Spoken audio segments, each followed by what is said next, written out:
tarde, pessoal. Meu nome é César Mello, sou advogado especialista em direito público e o vídeo de hoje é para comentar as intimações de cancelamento DCR que algumas pessoas estão recebendo, tá? Apresentar uma possível solucionática para estas questões, fazer uma análise do que está ocorrendo, que é o fundamento legal, etc, etc, e tentar apresentar para vocês uma solucionática, né, que eu aplico com um certo grau de sucesso para os meus clientes, especialmente na área de licitações, certo? Que pode ser transferida para esses processos em questão, certo? Então, vamos à vinheta e iniciamos com o vídeo.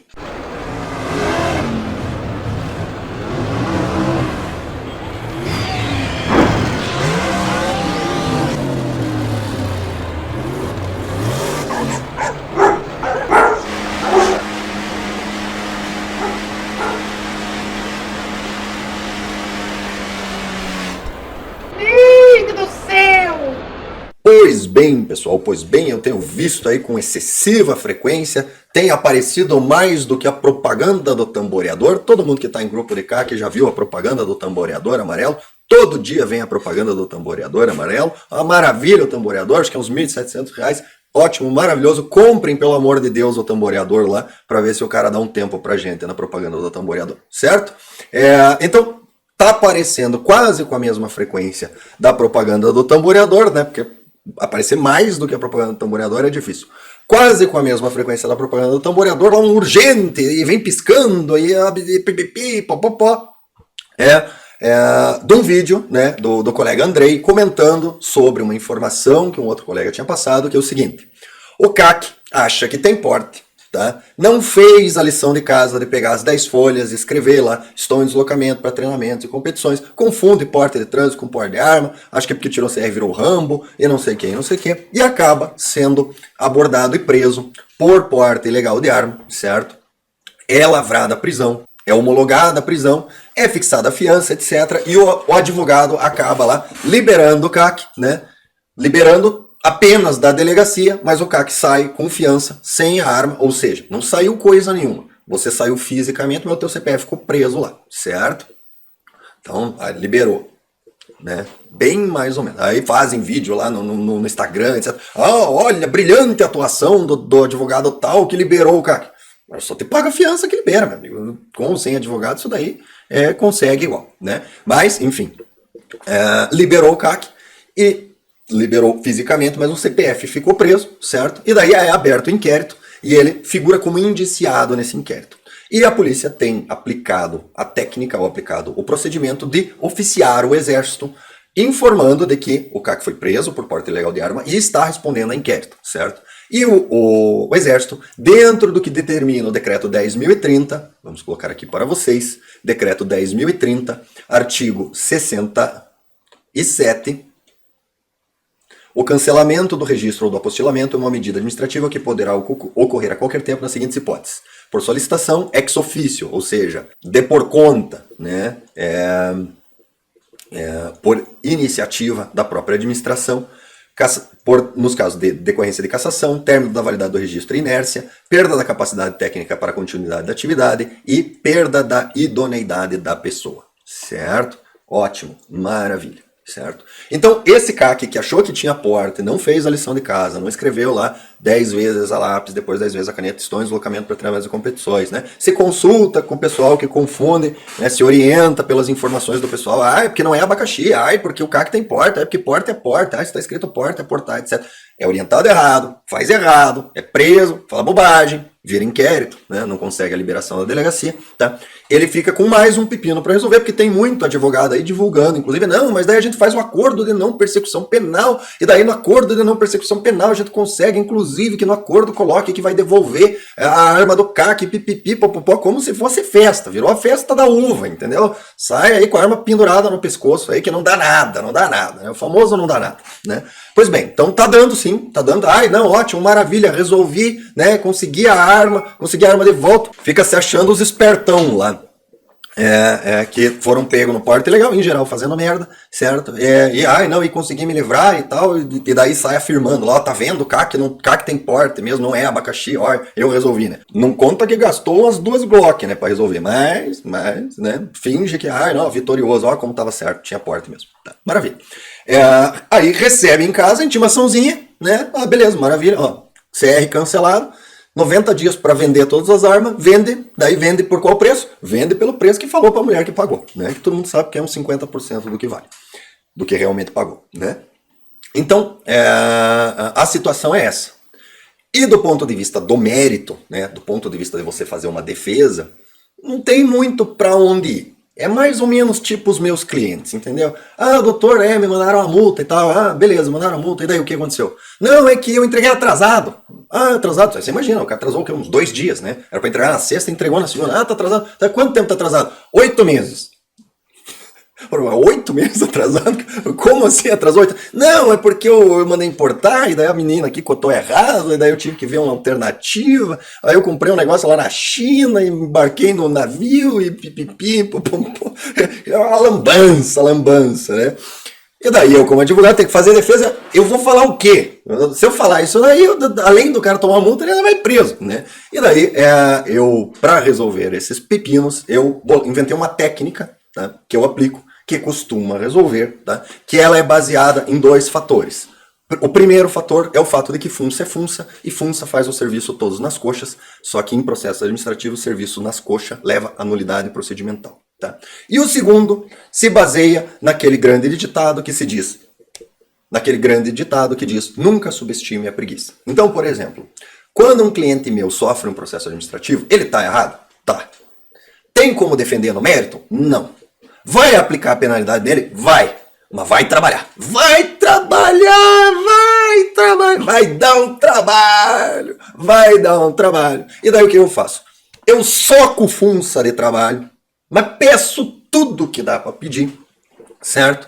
E abro uma saída alternativa pro nosso amigo funça. Eu digo, amigo, você quer aplicar a penalidade? Maravilha, mas vai ter que fazer tudo. Tudo que a lei me permite, você vai ter que fazer. Alternativamente, né? Se você quiser encerrar o processo sem ter que fazer tudo isso, certo? Aplica uma advertência, passamos a régua na advertência e boa, tá? Você finge que me penalizou, eu finjo que fiquei triste e tudo fica certo, tá? Essa é uma técnica que tem promovido bastante sucesso, tá? E, em geral, se o nosso amigo funça não quiser fazer nenhum nem outro, certo? Nem cumprir tudo que eu estou pedindo, nem acatar a bandeira branca da advertência, em geral, ele acaba gerando uma nulidade procedimental no processo, o que abre espaço para o mandado de segurança, onde eu não vou discutir se o meu cliente está certo, se ele tinha o direito de atrasar 8 meses a entrega do produto que ele vendeu ou não, certo? Eu não vou lá para o juiz e falo, não, excelência, atrasou só 8 meses, está de boa. Não, eu vou e falo, excelência, não vou entrar no mérito se o meu cliente tinha razão ou não. Pode ser até que ele esteja errado. Eu, particularmente, acho que está errado mesmo. Mas existe um procedimento que deve ser seguido. E o procedimento não foi seguido. Se não foi seguido o procedimento, a penalidade não pode ser aplicada. Então eu não estou discutindo quem está certo ou quem está errado. Eu estou discutindo que o procedimento não foi seguido e está aqui, ó, preto no branco, não foi seguido o procedimento, nulidade procedimental, e eu não estou nem pedindo para inocentar o meu cliente. Eu estou pedindo para você anular o procedimento e mandar fazer de volta. Querem aplicar a penalidade? É só fazer o procedimento do jeito certo. Quantas vezes eles anulam e fazem do procedimento certo? Zero. Zero vezes, certo? Então a técnica é essa. Ela é relativamente complexa, exige uma certa especialização, exige uma certa experiência, exige, né? Então, assim, recomendo que, caso queiram aplicar, busquem advogados especialistas em direito público. Tem um monte por aí, é só ver, né? Você vê o pessoal, não, eu sou advogado, especialista em direito público. Todo mundo é, né? Tem bastante por aí. Certo? Então, do mesmo jeito que eu não me meto a fazer processo criminal, que não é a minha área, tá? Eu recomendo que você busque um advogado em especialista em direito público, né? E não peça para um advogado que não é especialista em direito público fazer uma coisa que não é da especialidade dele, tá? Essa é a minha recomendação. Quer fazer? Vai lá, fica à vontade, tá? Se der errado, depois você liga para mim que eu dou risada, porque eu não arrumo serviço começado pelos outros, certo? Não faço. Faz anos que eu aprendi a não arrumar serviço começado. Ah, não. Quem já tentou ser meu cliente sabe. Ah, não, doutor, é porque eu falei com um amigo lá e não deu certo, daí o senhor é especialista, queria ver o que dá pra fazer. Sabe que a resposta é, infelizmente, também não tem nada que eu possa fazer por você, entendeu? Começou errado. não posso fazer nada para ti. Peço perdão, mas por não poder lhe ajudar mais, tá? Algumas pessoas já tiveram o desprazer de receber essa resposta de mim. Às vezes uma coisa ou outra dá para salvar, mas que diminui a possibilidade de ter sucesso, diminui bastante, tá? Mas, deixando claro aí, você pode buscar qualquer advogado especialista em direito público, vai conseguir fazer isso, desde que seja realmente especialista em direito público, certo? Tem vários por aí. O mercado é profuso, né? Profuso. Vários e vários, né? Um monte. Então, a área do direito simples, né? Fácil, divertida, né? Tem um monte. Então, dando continuidade aqui, vamos, né, ao mignon da história, e eu vou explicar para vocês qual que é a técnica. Eu não devia, tá? Eu devia cobrar caro por isso, porque eu levei anos para desenvolver esse troço, fazer funcionar, mas eu vou passar de graça porque vai tentar fazer e não vai dar certo, tá? É mais ou menos como explicar para alguém como é que faz uma retífica de carro. Tem vídeo no YouTube ensinando a fazer. Vai tentar fazer, vai tentar fazer para ver o que dá, né? Então eu vou explicar como é que faz e você decide quem você contrata para fazer. Então ótimo, vamos lá, chega de enrolar, tá? Como que você vai resolver essa questão? Então, como é colocado aqui, se o cara está respondendo inquérito no mérito, né? Não tem o que falar. No mérito, perdeu, em tese, a idoneidade, certo? Só que existe a possibilidade de, num médio prazo, ou seja, entre 3 meses, 4 meses, 6 meses, até um ano, que ou você faça o acordo de não persecução penal, que daí encerra o processo, certo? E daí você volta ao status de idôneo, certo? Ou que não haja o recebimento da denúncia, que a coisa se encerre e você se resolve. Essa técnica ela não vai funcionar se você for condenado, certo? Então, foco no abacaxi, foco no abacaxi. Ajude o advogado até ajudar, né? Pelo amor de Deus. Não vai ser abordado e dizer, eu tô indo arrumar um caminhão. Né? Daí não tem o que lhe salve, certo? Então, ajude o advogado a lhe ajudar, entenda o conceito do abacaxi e daí partimos daí, certo? Então, no mérito não tem o que falar. Onde que nós vamos trabalhar? Nós vamos trabalhar no procedimento, certo? E qual que é o procedimento? Onde é que está a fonte disso? É a Lei 9.784/99, que é a lei que regulamenta o processo administrativo no âmbito da administração pública federal, tá? Eu não devia nem estar fazendo esse vídeo, porque eu já tenho um vídeo aqui no canal que chama Como Anular Qualquer Processo Administrativo, que está tudo explicado lá, mas vamos falar especificamente desse processo do Exército, para você ficar melzinho na chupeta, certo? Então vamos lá, você vai pegar a Lei 9.784, ela tem uma série de regras aqui, mas o que é principal aqui é o seguinte, o início do processo. Aqui, o início, a comunicação de atos. O órgão competente pelo qual tramita o processo deverá determinar a intimação do interessado para a ciência. A intimação deverá conter. Então existe uma regra legal que indica o mínimo que deve conter na intimação. Tá? 90% das intimações encaminhadas de abertura de processo administrativo estão erradas. Erradas. Não atende ao 26, parágrafo 1º. Você já tem a primeira nulidade, certo? Então o que você vai fazer? Você vai receber uma intimação errada, certo? E vai fazer uma defesa falando que não, eu não estava indo arrumar o caminhão. Não, meu amigo, não. Se você fizer isso, você entrou no mérito. Você já fez a defesa, você convalidou a intimação, certo? Então vai vir uma intimação. O que você vai ver? Na intimação está contido exatamente o que aconteceu, né? Considerando que você foi preso no dia tal, que inquérito policial, tem todas as informações lá? Tem. Você que fez errado, você que está errado, você sabe o que você fez errado. Se você entregar a intimação para o seu advogado, sem contar para ele o que aconteceu, ele consegue entender o que realmente aconteceu? Ele consegue só na intimação ver e ver assim, entendi o que aconteceu? Não consegue? A intimação é nula. Nula. Por quê? Porque a intimação ela deve conter os elementos suficientes para que você saiba exatamente o que aconteceu e possa fazer uma defesa, certo? A intimação ela tem que ser suficiente para você fazer a defesa. Se ela não for suficiente para fazer a defesa, o que você vai fazer? Você vai fazer uma defesa reclamando que a intimação está errada. Ah, mas você vai falar que no caminhão? Não, meu amigo, não. Você vai falar assim, eu não sei do que eu estou sendo acusado. Eu quero que vocês corrijam a intimação. Falta isso, falta aquilo, falta aquele outro. O que falta? É aqui, ó. O órgão competente tem que ter a identificação do intimado, o nome do órgão, a finalidade. Para que é? É para apresentar defesa prévia, né? É para me convocar, para ver meus lindos olhos azuis. O que é? Data, hora e lugar, se tiver que comparecer. Se deve comparecer pessoalmente ou se tem que se fazer representar por advogado. Aqui um aviso de que, independente de você comparecer ou não, o processo continua. Aqui, ó, indicação de fatos e fundamentos legais pertinentes. O que isso quer dizer?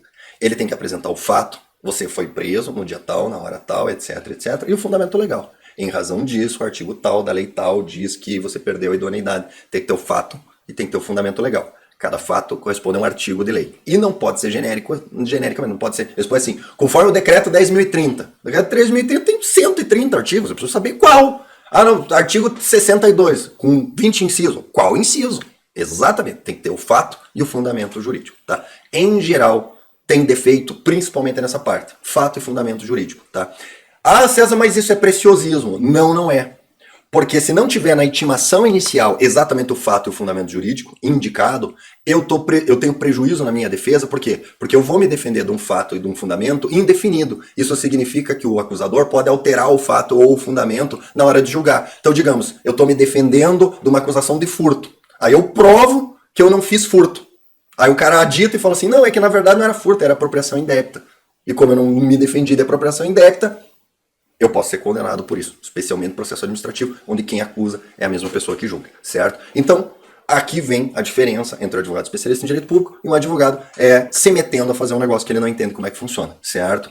Um advogado especialista em direito público ele vai conseguir cavar uma nulidade aqui, tá? Então, ele vai fazer uma defesa dizendo assim, olha, a intimação está equivocada.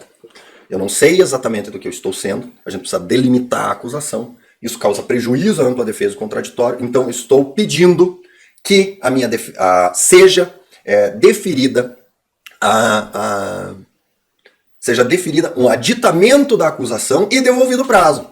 Então você tem um prazo para apresentar a primeira defesa, que é a defesa prévia. O que você apresenta na defesa prévia? Preliminares, porque chama prévia. Preliminares de quê? Preliminares de mérito. Você, antes de entrar no mérito, o mérito é a explicação do que realmente aconteceu. Como eu já falei no começo do vídeo, esse tipo de problema não tem o que explicar, você está errado, sim. Você já se ferrou no mérito, entendeu? Se você entrar no mérito, você vai perder. Você tem que ficar nos procedimentos, certo? Então você vai dizer, olha, a intimação está errada, assim, assim, assim, eu requero a defesa, o aditamento, e daí vocês me devolvem o prazo, tá? Começa do começo, volta, queimou largada, certo?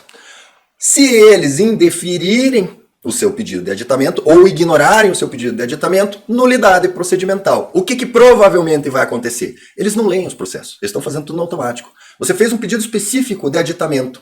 Eles vão dar andamento no processo e não vão nem ter lido a sua defesa. O que o seu advogado vai fazer? Mandado de segurança. Por quê? Porque você fez um pedido específico e o pedido precisa ser decidido.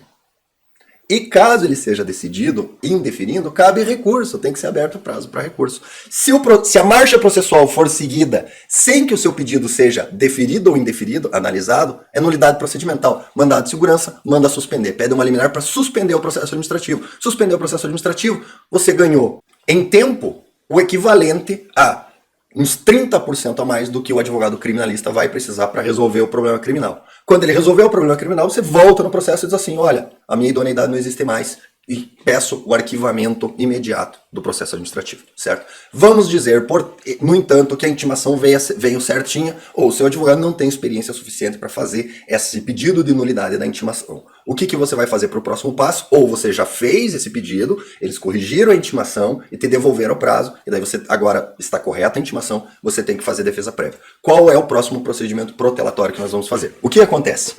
Nós temos uma matéria de mérito, uma matéria de fato a ser discutida, certo? Na prática, é irrelevante se você tem razão ou não tem razão, porque o inquérito foi aberto, certo? Mas você pode arrastar a discussão para o seguinte, olha, existe independência das esferas criminais e administrativas, e efetivamente existe, enquanto há curso do processo, certo? Então, como você está querendo me condenar no administrativo antes de eu ser julgado no judicial, as mesmas provas que têm que ser feitas no administrativo são as provas que estão sendo feitas no judicial. E daí o que você faz? Você pede oitiva do monte de testemunha. Um monte. Deus e o mundo. Tá? Por quê? Aqui, vamos lá. Da instrução. As atividades de instrução são destinadas a averiguar e comprovar dados necessários à tomada da decisão, realizam-se de ofício ou mediante impulsão do órgão responsável. Então tá aqui, artigo 38. O interessado poderá, na fase instrutória, antes da tomada de decisão, juntar documentos e pareceres, requerer diligências e perícias, bem como aduzir alegações referentes à matéria do objeto do processo. Os elementos probatórios deverão ser considerados na motivação da decisão, somente poderão ser recusadas mediante decisão fundamentada, e toda decisão fundamentada cabe recurso, as provas propostas pelo interessados quando sejam ilícitas, impertinentes, desnecessárias ou protelatórias. Ou seja, o que você vai fazer? Ah, estão dizendo que eu não estava em deslocamento para treinamentos e competições, que eu falei que eu estava indo pro arrumar o caminho. Disseram que eu disse, eu não disse. Estão dizendo por aí que eu disse. Então o que você vai fazer? Quem são as testemunhas lá do inquérito? Pede oitiva de todo mundo. Pede oitiva de todo mundo. O exército não tem capacidade de fazer essas oitivas. Ele não tem condições de fazer essas oitivas. Os caras vão se ferrar. Eu fiz isso uma vez com uma prefeitura, tá? Anedota, hora da anedota. Perdão pelo vídeo longo, mas é interessante. Hora da anedota. Eu fiz isso com uma prefeitura. Aí a prefeitura foi lá, chegou no final do processo, eu falei, ó, nulo de pleno direito porque vocês não deferiram as minhas provas. Tá? Aí o que a prefeitura fez? Voltou o processo tudo pro começo e resolveram fazer as oitivas, tá? Fizeram tudo errado. Tudo errado. Marcaram lá uma audiência na prefeitura, botaram lá a tiazinha lá do pregão lá pra dar depoimento, a gerenta do contrato lá pra dar depoimento. Aí pegava um notebook com a webcam assim, virava pra mulher falar, aí quando eu falava eles viravam o notebook pro meu lado pra parecer filmado. Aí sentaram o cara na mesa, era na época da Covid, o cara de máscara sentado longe, que daí eles botaram no notebook e queriam filmar o depoente, mais o cara que tava tomando depoimento, mais um cara lá que queria aparecer no vídeo. O notebook ficou longe, o cara de máscara falava os negócios, não dá pra ouvir nada. Nada, absolutamente nada. Aí inverteram a ordem, porque primeiro a pessoa fala e depois eu faço perguntas. Aí pediram pra eu fazer as perguntas primeiro, uma confusão. E eu deixei os caras irem fazendo, até que eu peguei, fiz um sinal com a mão, né, e falei pela ordem. Pela ordem é a palavra que os advogados falam pra dizer assim, olha, tá errado, entendeu? Então pela ordem. Vocês nunca fizeram esse tipo de coisa, né? Aí os caras ficaram meio assim e falaram, doutor, a gente nunca fez e tal. Eu falei, olha, eu não quero ser sacana com vocês, tá? E eu sabia que a tiazinha ia confessar um negócio que eu precisava, né? Falei, olha, vocês estão fazendo a oitiva tudo errado. Tá tudo fora da regra, tá? Vocês se incomodam se orientar vocês como é que tem que ser feito, tá? Eu não quero causar problema. Se vocês quiserem fazer assim, tudo bem. Só que eu já tô avisando que se a gente encerrar a ata desse jeito e o meu cliente for condenado, eu vou pedir nulidade. Tá completamente nulo isso que vocês estão fazendo. Pra não ser sacana, posso orientar? Aí o cara ficou meio assim. Não, tá bom, doutor, a gente nunca fez mesmo, se o senhor puder orientar. Aí eu orientei a forma correta, aí fizeram a oitiva correta. Ainda deram umas comidas de bola no meio, mas fizeram a oitiva correta e tal. Aí chegou, aí a tiazinha lá confessou uns negócios lá. Aí peguei os caras no pulo, no mérito, entendeu? Daí eu consegui provar que meu cliente tá certo no mérito, né? Eu sempre faço as nulidades procedimentais, porque se o cliente estiver errado, eu ainda tenho como salvar, mas de vez em quando o cliente está certo no mérito, daí quando no mérito é melhor pegar no mérito, porque daí você ganha ganhado mesmo, certo? Então o que você vai fazer? Não tem um processo judicial correndo? Em tese a sua idoneidade não está ligada ao processo judicial? Se eles não querem esperar o processo judicial, maravilha! A gente faz tudo de volta no processo administrativo, tá? E daí tem duas hipóteses. Ou eles se viram nos 30 para fazer isso. E eles não têm condições de fazer. Tem a mínima condição de fazer. O cara tem uma mesinha com escaninho com o computador pra fazer. Eles não têm nem sala para fazer essas oitivas. Eles não têm como intimar. Não tem. É inviável o exército fazer esses procedimentos, tá? Talvez depois desse vídeo ele se arranje lá. Mas é inviável, entendeu? Você pede para ouvir todo mundo, certo? Porque daí o que acontece? Eles não querem ver a tua idoneidade? Ótimo, vamos discutir o mérito então. Né? Não querem esperar? Maravilha. Vão ter que fazer o mesmo procedimento que o judiciário está fazendo, certo? Só nisso, você já ganha o tempo suficiente para resolver o problema no judiciário, e daí volta, resolver no judiciário, você vem lá no administrativo e fala, olha, a causa de cancelamento do CR se esvaiu antes de acabar o procedimento administrativo, não tem mais justa causa do procedimento administrativo, cancela o procedimento administrativo. E você pede esse monte de oitiva, esse monte de coisa, pede perícia na arma, pede o escambau, meu amigo, pede, os funça estão lá para trabalhar, bota essa cambada para trabalhar. O cara não quer cancelar o teu CR, ele que trabalha, ó, tem que suar a camisa, meu amigo. Quer cancelar o meu CR, beleza, vai trabalhar o dobro do que eu trabalhei para comprar o meu acerto, certo? Você ganha para isso, ganhou na pandemia, trabalhe, certo? Não deixe brecha, faz os funça trabalhar. Pede para ouvir até o Papa, se for o caso, certo? O que pode acontecer disso? Pode acontecer o seguinte, eles deferirem as provas, que é altamente improvável, certo? Deferirem as provas, e daí você vai discutir. Vai atrasar o processo para discutir o mérito, certo? É só a testemunha não poder comparecer. Bom, isso os advogados sabem fazer, certo? O advogado vai orientar, certo? O que é mais provável que eles façam? Eles não vão ler a sua defesa, não vão ver que tem o pedido de produção probatória e vão te intimar para apresentar razões finais. Mandado de segurança por nulidade. Aqui, ó, artigo 38. O interessado poderá...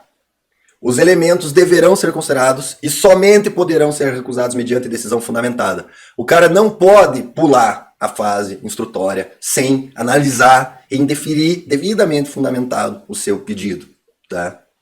Se ele não indeferiu e quis passar para a próxima fase processual, mandado de segurança nele pede a suspensão do processo, porque eles estão atropelando o procedimento. Mandado de segurança vai ficar mais um ano lá suspenso e tal, você resolve o problema judicial e vem no processo e fala, olha, não tem mais justa causa, cancela o procedimento administrativo. Vamos dizer que eles defiram toda a prova, etc. Você vai atuar de forma protelatória, tá? Para que esse processo administrativo leve o maior tempo possível, para que o advogado que está cuidando do procedimento judicial resolva o quanto antes o procedimento judicial para você poder vir impedir, tá? E caso eles façam tudo, defiram toda a prova, etc., aí você discute o mérito e diz, olha, eu fui injustamente, o meu inquérito está injusto, e daí vai nas teses de princípio da presunção da inocência, etc., etc. É muito provável que, para eles fazerem toda a instrução desse procedimento até o final, esgotarem todas as provas que você pediu, você já tenha resolvido o seu problema judicial, tá? Resolvido o problema judicial, o processo administrativo está resolvido, tá? Então, tem como resolver a questão do cancelamento do CR? No mérito, não.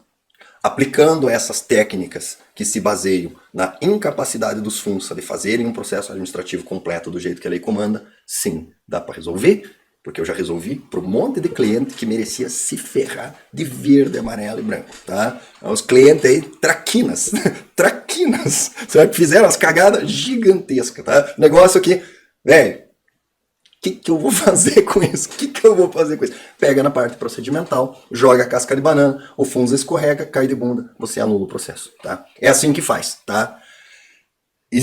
Essa é a teoria do negócio. A prática do negócio, né?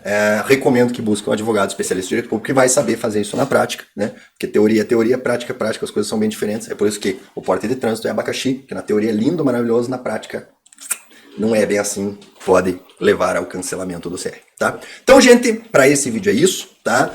Não fiquem desesperados, tem solução, não é uma solução muito barata, lógico, né? Porque aí você tem que gastar com advogado criminalista para resolver o seu problema criminal e um advogado especialista em direito público para resolver o seu problema administrativo, tá? São especialidades diferentes. Difícil um advogado que faça tudo, tá? Porque quem faz tudo, né? Aqui tem até um meme, né?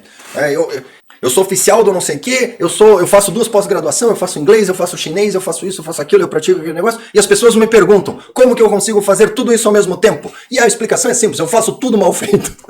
Eu faço tudo cagado, que não dá pra fazer tudo, né? Então, eu faço tudo, porque fica tudo mal feito, né? Cada um, né? Eu particularmente, né, respondo com frequência, quase uma vez por dia. Doutor César, se eu for abordado e tal, o senhor me atende? Não. Várias pessoas aí que já me contataram. Fulano, que eu tô com um problema no meu CR. Teu problema é certidão criminal positiva? Então fala lá com o criminalista, porque resolver questão de certidão criminal positiva não é comigo. Eu não sou criminalista, tá? Eu resolvo o problema de processo administrativo e direito público, que é a minha área, tá? Então, gente, para esse vídeo é isso, tá? Fica aí a potencial solução, né? Se você tiver um acervo aí que o prejuízo de ter o CR cancelado for muito alto, tá? Vale a pena contratar um especialista para aplicar essa técnica no seu processo administrativo. Não é muito barato, efetivamente não é muito barato, porque dá trabalho, certo? Mas funciona, tá? Na maior parte das vezes funciona, tá? Se um amigo aí que tem uma loja de arma, aí que eu não vou falar o nome, não vou fazer, se ele quiser se apresentar, né? Tudo bem, né? Ele sabe como é que a coisa funciona, sabe que funciona, né? Tanto é que até quando ele veio lá, não, vamos falar que eu falei, cara, não vamos falar merda nenhuma, a intimação tá errada, eu vou falar só que a intimação. Você tem certeza? Você ficou nervoso. Não, mas será que a gente foi, cara? Ou você quer um serviço, você não quer um serviço. Se for pra você falar aí, dou pra você e faço só a revisão de texto. E daí você se vira. Tô te dizendo como é que faz. Ou você confia no meu serviço, ou você não confia. Não, beleza, fazemos do teu jeito. Tá lá, ó. Até agora nada. O processo dele acho que foi pras cucuias, quero até desistir. Então, gente, é isso. Até a próxima, né? E lembrem-se, o porte do CAC existe, ele vive nos nossos corações e mentes, basta nós acreditar, lembrar que estamos em deslocamento para treinamentos e competições, né? Não estamos indo arrumar caminhão, não estamos indo mijar, não estamos indo fazer compra, nós estamos em deslocamento para treinamentos e competições e por acaso tem uma paradinha para mijar, por acaso tive que parar para dar uma mexida no motor do caminhão, por acaso, né? Tive que parar no mercado para comprar umas coisinhas, tá? Sempre em deslocamento para treinamentos e competições. É isso. Até o próximo vídeo. Espero que a informação tenha sido útil.